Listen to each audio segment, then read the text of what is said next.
Hey, I'm Marty McDonald, and you've tuned in into the Audacity of Ambitious Women.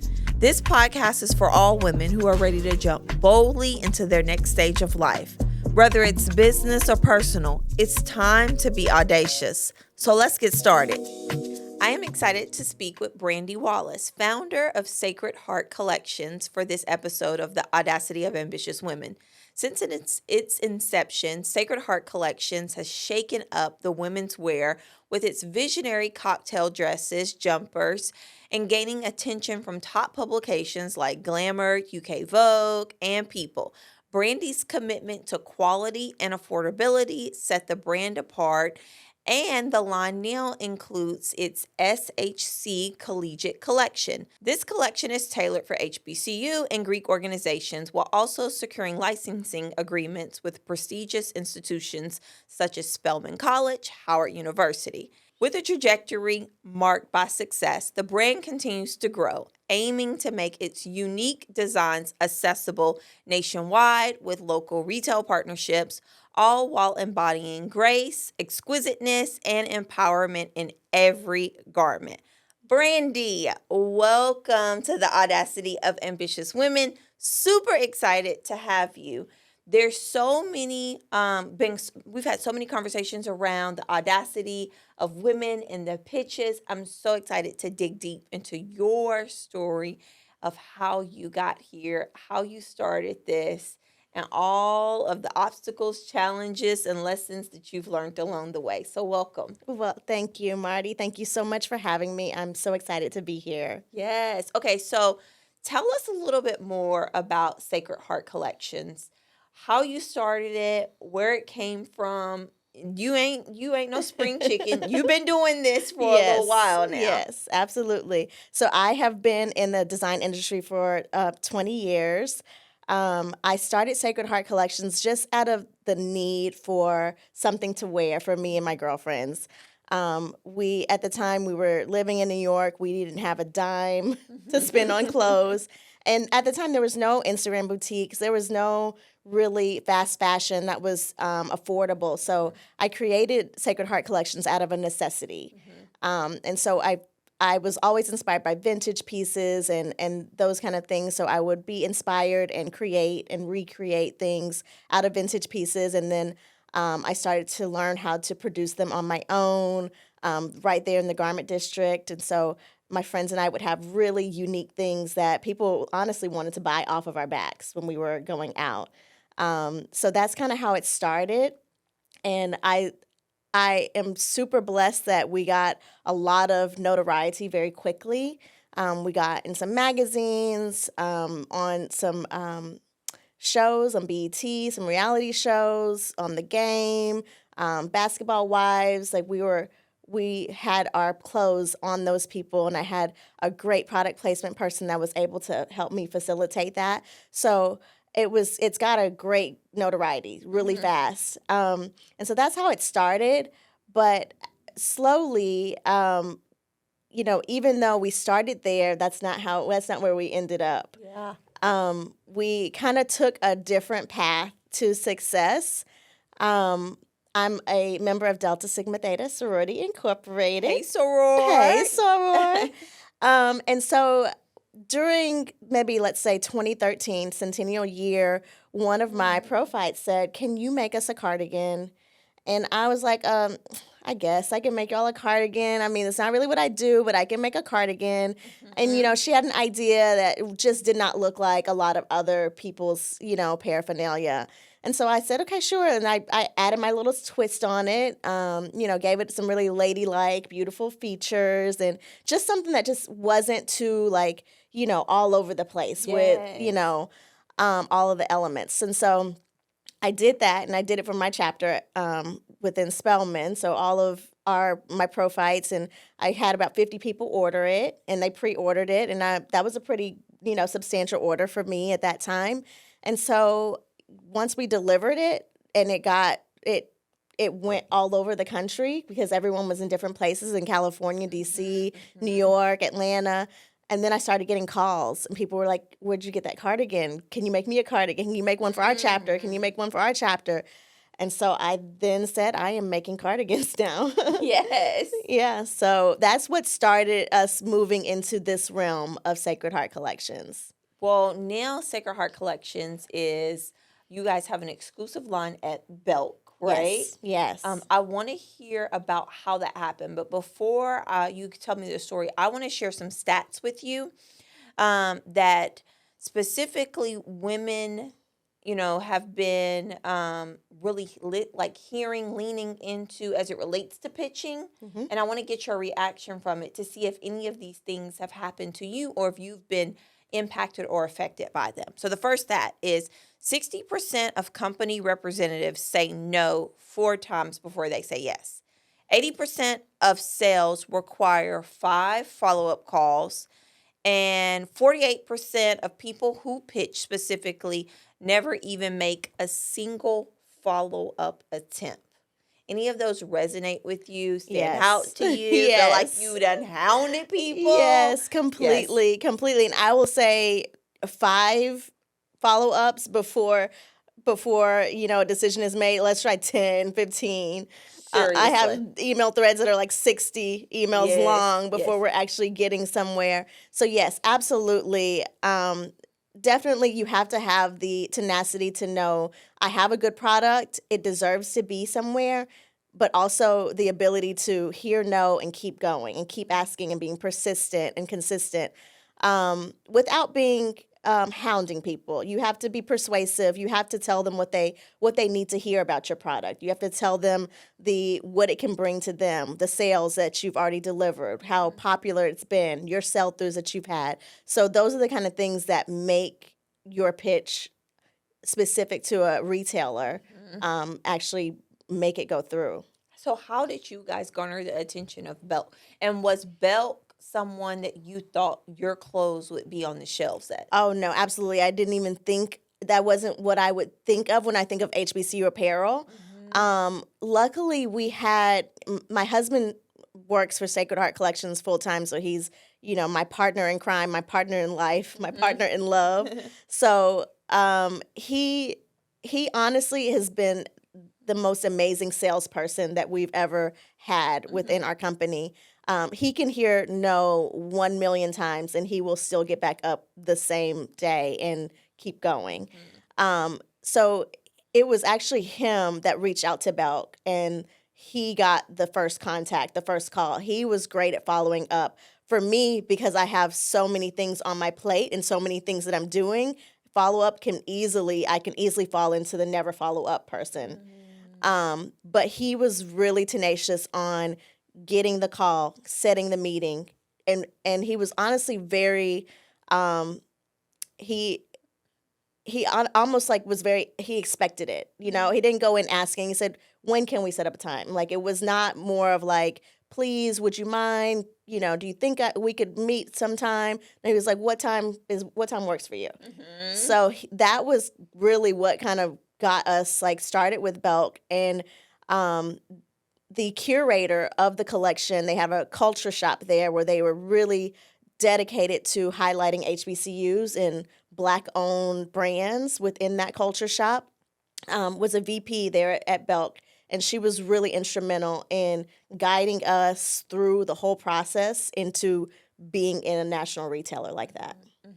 And so when you finally landed the deal, like, what did you guys do? How did you celebrate? Like, what was it like in y'all's house?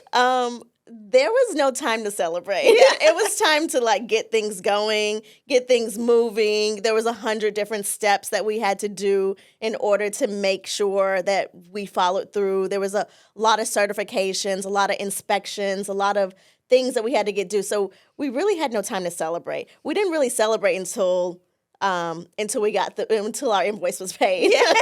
That's when we celebrated. Oh, I can attest to that so Yes. much. Waiting on some still today. Exactly. 60 days is not no punk. Oh my God, at all. Okay, so, but I think that your story is so interesting to me because you have a whole nother world that you live in a 9-to-5, right? Yeah. And so often we sleep on 9-to-5ers, right? Yeah.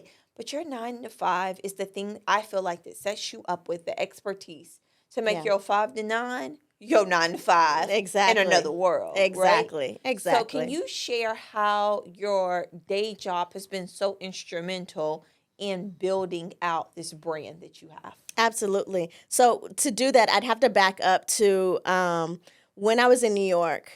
I got a job at Rockaware, and this was in the height of urban streetwear, and so it was a wonderful time to be alive. I promise you. So I got this job at Rockaware, and the job that they had for me was in production. They did not have a design job. I, of course, wanted the design job. They did not have one available, and so I took the production job in hopes that I could somehow get a design job later.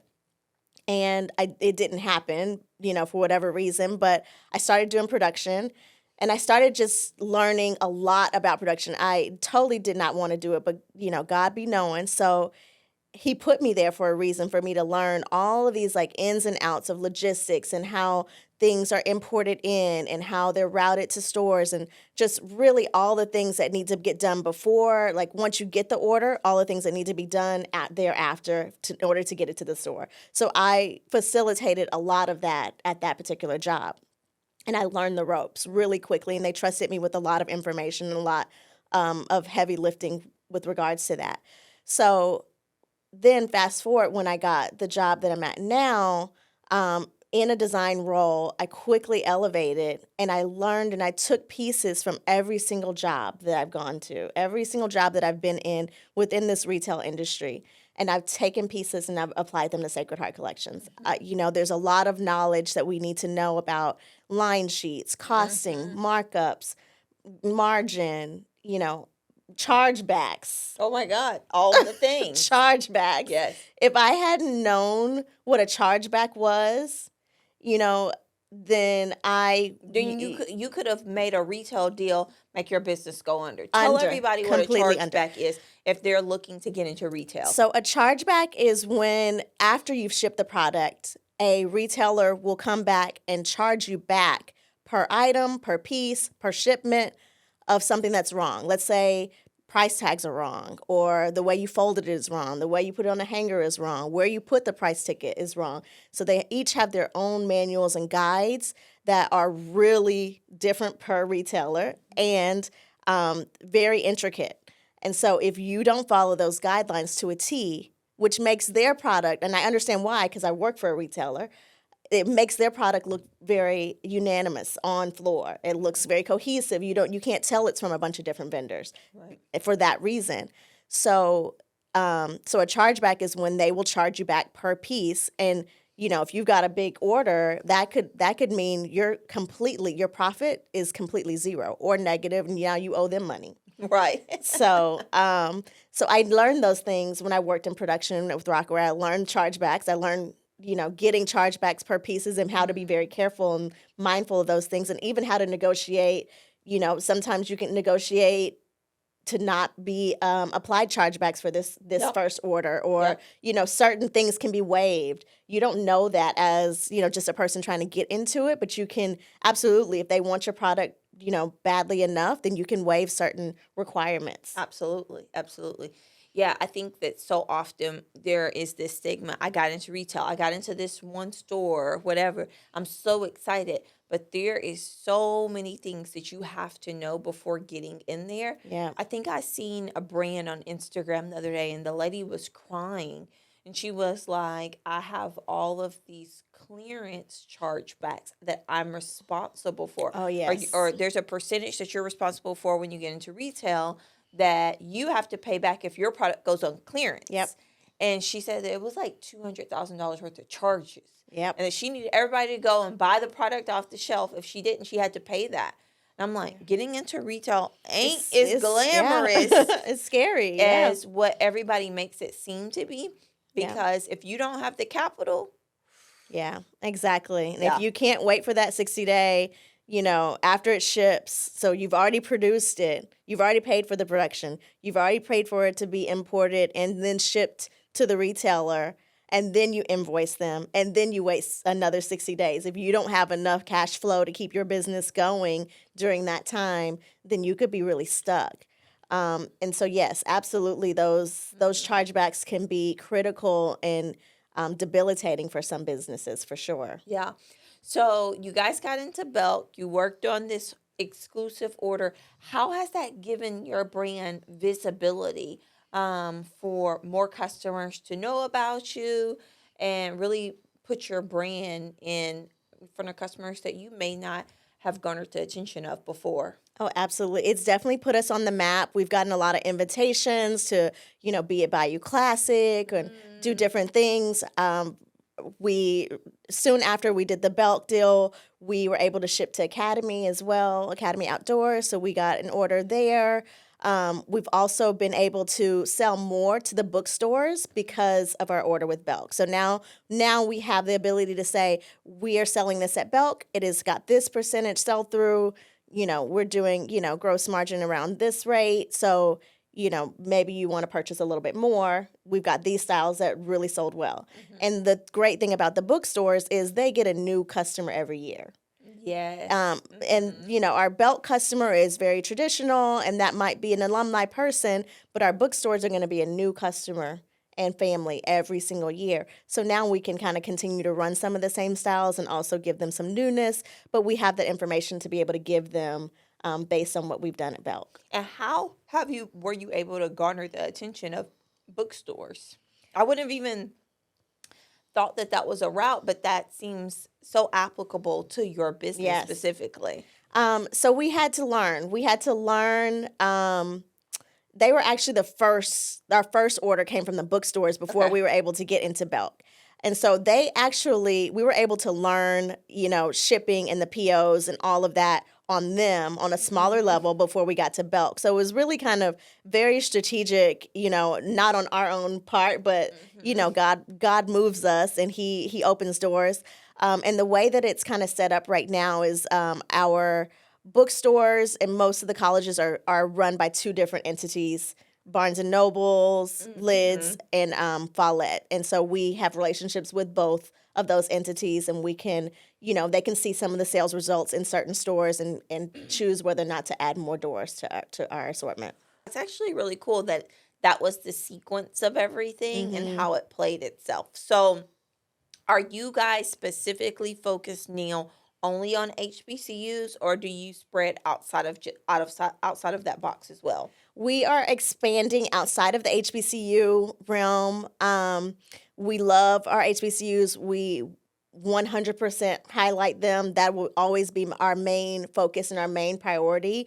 As an HBCU graduate myself, it is so important. The work that they do, the alumni that come out of those institutions are forever customers. They are forever prideful, and the ability to serve that customer is very dear to my heart. We are expanding the offering because that's what capitalism is. So we're expanding to some Big 12 schools, to some NCAA. So we're expanding, and we'll see where we go. But the ability, now that we've got our relationships with our retailers, and we're asked them, which school do you want to see next? Which school, and from Follett, which school do you want to see next? You've seen our success with these 12 schools here. What school would you want to see us in next? I love how the brand has evolved over time, right? Yeah. You started as one thing, you're evolving into to something else. And as you continue to think through the life of what you want this brand to be, tell me, for someone who's just starting something, what advice would you give them on staying this pathway of not getting distracted by the things that you see, right? Yeah. But instead focused on what you're building for today? Absolutely. I would say, take advantage of the power of the pivot. It's so important to pivot when you see the need. If you see the need for if you see the white space and you see the need for a product, a niche category, my category before was a huger market, women, 100% all women. So that market is huge, but it's also very saturated. But now I've culled it down to this smaller niche market where I can really be targeted. I can target to a specific consumer They know me, they know our brand, and they continue to be very loyal to our brand. So I would say, like, understanding the power of the pivot and also just taking yourself out of it. Because it's not always about what I want to wear or what I would wear or what I think is the most beautiful. It's really about the consumer, the what you're solving for them, the need that you're solving for them, the solution that you are giving them. And if that is not something that you would wear, that's okay. Yeah. You don't have to. Yeah. Yeah. What have been some of the biggest lessons that you learned in really building Sacred Heart Collections from the perspective of that one moment that just like, basically made your breath go away, right? Like that chokehold moment to really the moments that you're like, man, if I hadn't have went through this thing, I wouldn't have been able to go to the next level on this thing. Yeah. I would say, we do a lot of sorority business. We do a lot of sorority conferences. So innately, that market, serving a Black woman sometimes is difficult. Yeah. It's sometimes difficult. I mean, I love us. Yes. But sometimes we are difficult. Difficult in the aspect of making sure that we can all be satisfied with one thing. So I would say that learning the customer, the sorority customer, who in turn is also our HBCU customer, because they overlap, and knowing what sells for them is really what gives us the information and the data to know what we can do and translate for our HBCU customer. So we know things that, some styles have failed. And that's okay. We know some styles have failed that I think are personally so cute. But again, not about me. Yeah. It is about our consumer. It is about serving their need and giving them what they want. And so learning what they don't like has been helpful to know what we think our HBCU consumer would like. Yeah. Yeah. No, that's really good. It's like take the personal out, use the data to lead all the decisions in helping grow the business. Exactly. What would you share with a woman who's sitting at home who is thinking about, okay, I got a 9 to 5. I really want to dig deep and explore a second life, whether that may be a side hustle to help with my family, right? Yeah. What advice would you give to her? Well, I'll say, a friend of mine she reminded me, because I had totally forgotten, but she reminded me that Sacred Heart paid for our wedding. It literally paid for our wedding. So, it was for a purpose. We did it for a purpose. We really we were hustling so hard, to make sure that we could see a profit. I would say, honestly, having Sacred Heart Collections has helped me have that release. That just like when I go to my corporate job and they don't want to listen to me, and I'm like, that's fine. You don't have to. Because at Sacred Heart, I'm the decision maker. Yeah. And I already know the right decisions to make. So it honestly, it makes me less anxious and less stressed at work because they don't have to listen to me. Right. You have a fallback. It's not even about just a fallback. It allows you that creative freedom to know that this isn't my only option. Exactly. And it just puts less stress and less like anxiety and angst. We talk about a lot of angst that women in the corporate world have, and climbing that corporate, that's fine. I don't even have to be there, and I don't have to stress myself out because I know where my passion and my love lies. Yeah. What does your morning routine look like? What do you do first thing in the morning? Well, as of lately, I've been working out. Okay. But that doesn't always happen. So, Starbucks for sure every day, and I've tried to make it on my own, but it just doesn't work. So Starbucks, well, dropping the kids off first, and then going to Starbucks, then doing a workout. Then I'm starting with all of my emails. A lot of times, all of the communication is happening overnight because we're talking to our overseas factory. So a lot of communication is happening overnight. So a lot of questions are coming in. So I try to answer them as quickly as I can in the morning because they could still be up. Yes. So I try to answer all those questions. And then I try to do a little bit, every day is a little bit different. You know, after I'm doing emails, it could be if I'm in a development season, then I'm doing inspiration, or I'm doing sending out ideas to our design team to figure out what they should design. So those kind of things. Who was your first hire? At Sacred Heart Collections. Her name is Chandler. Chandler Stevens. She was my very first employee, and she was literally a joy. She is an artist. She's a beautiful artist, independent artist right now, but she believed in me. She trusted me. She wanted to see Sacred Heart just grow. So, and having her, to bounce ideas off of, she also got to wear a lot of the samples, which I'm sure she still has. So she was just like there. She was kind of like my girl everything. She would just do anything and everything I needed help with, shipping orders, contacting customers, emailing people, setting up at shows, like just a little bit of everything. So she was one of the first people I hired. I love that. Yeah. I love that. So what's next for Sacred Heart Collections? Growth, expansion. We have been able to get a lot of deals with the sororities on a national level, which has been a huge blessing. I am so committed, and I believe in the work that the sororities are doing, and I am so passionate about being able to service them and give them and make them feel and look beautiful while they're doing the work of literally the world. Black women are saving the world, and they are at the nation's capital. They are lobbying. They are the ones that are on the front lines making the decisions and helping drive change in our country. And I am so blessed. I am so blessed to be able to allow them to do that in Sacred Heart Collections. Like, they're wearing my clothes on the steps of the nation's capital, and that feels so good to me. Yeah, I love that. I love that. Taking over the world is what's next. Yeah. I absolutely love it. Tell everybody how and where they can find you, connect with the brand, buy the brand. Yes, buy and the tell brand. friends and family about. Yes, so we are at Sacred Heart Co. on Instagram and also on Twitter and TikTok. We are www.sacredheartcollections.com. That's where you can purchase any of the apparel. Also in Belk Academy, and soon to be a couple other retailers.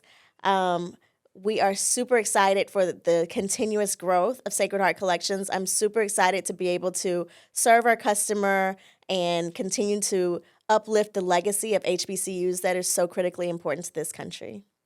Especially today. Especially today. Well, thank you, Brandi, so much for being with us. Thank you for sharing a little bit about your story. Thank you guys for tuning in to the Audacity of Ambitious Women. And that was season 2 of the Audacious Pitch. I hope you enjoyed our season, and make sure you share it with a friend. Tell us how we did. Give us a comment, send us a DM, and until next time, thank you so much for tuning in to the Audacity of Ambitious Women. As always, thank you for listening to this episode of the Audacity of Ambitious Women. If you like what you heard, and I'm sure you did, please let us know. Make sure to subscribe to our podcast and drop us in the group chat to spread the word. It's time to be audacious.